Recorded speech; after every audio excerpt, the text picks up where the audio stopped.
Hello, sweet viewers. Annyeong, that means hi in Korean. I'm Christine with Kimbap TV, empowering you to live a happier and safer life, especially if you're a fellow domestic violence survivor. Well, today I want to talk about dealing with unexpected changes. I've recently been navigating through a lot of unexpected changes because of some work schedule switches. And before that, my life turned completely upside down when my domestic violence abuser forced me to flee for my life.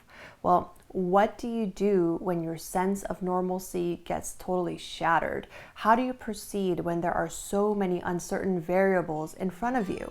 I'll share some stories about my experiences and talk about some ways I'm learning to actually embrace the unknown.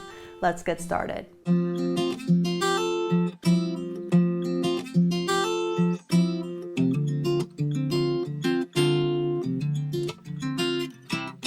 I'm used to work situations changing every year or so because I'd literally pick up my bags and move to a completely new surrounding to keep chasing my dream of working as a TV reporter. That means leaving my comfort zone and going to a brand new place where I know no one and have to start all over again. During the first 6 months or so, I get lonely and sometimes depressed. It takes a lot of effort to get to know somebody and to really build that trust. I'd also get super homesick and miss my family and friends a lot.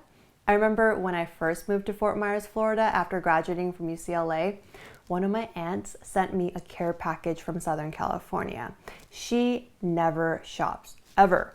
But in this box were 2 shirts from the mall and some of my favorite anju or Korean snacks that I can have with beer. She included a card where she wrote that she went to the Korean market and to the mall and thought of me when she saw these things. She hoped they could help me to feel a little less homesick. I cried a lot that day, both because I was so touched and also because I miss my family that much more. Around that time, I started to get more intentional about meeting new people. I told myself that if I just keep sulking alone in my apartment, nothing is going to change. So I started going out, even if I didn't really feel like it. I plugged myself into a pretty big church in my neighborhood that had Sunday school for adults. There, I met a group of young adults who took the time to get to know me. One of the girls actually flew out for my wedding many years later, and we're still good friends today. Across the street from the American church was a Korean church. I really missed seeing other Korean people, so I'd go there after my church service to get some free Korean food for lunch and made some friends that way too. At work, I found a few colleagues around my age and we started to hang out after our shifts. It was nice to commiserate with them about work-related things and also talk about some other stuff that we had in common as aspiring journalists. Some of us are still in touch via social media and I get to see Sylvia every time I fly out to Miami. When I became a domestic violence survivor, the unexpected changes I faced came suddenly. I had to drop everything and rush back home to LA. My personal well-being became top priority, probably for the first time in forever. Looking back, that was actually a really good thing because it gave me time to focus on myself and get myself on a positive path to feeling whole again. During this time, my biggest challenge was being patient with myself. I was used to constantly chasing deadlines, but as a DV survivor, there isn't a timeline. The most important thing is to heal. So I forced myself to take a step back out of a hectic work schedule and work on ways I can begin that healing process. I prayed a lot longer than I used to. I learned to enjoy walking on the beach for hours at a time. I started doing yoga, and I even got really intentional about studying God's word and applying it to where I was. My lifestyle change was drastic. I stopped caring so much about completing daily chores and focused on the bigger pictures, like staying alive and making sure I recovered both emotionally and physically. Now I'm married to my true Mr. Right, but the unexpected changes keep coming. Just a few weeks ago, my husband got the notice that he has to work 8 days straight now. That means I won't have him around for every other weekend and for the majority of the evenings going forward. My husband is a medical responder, and I'm very proud of what he does.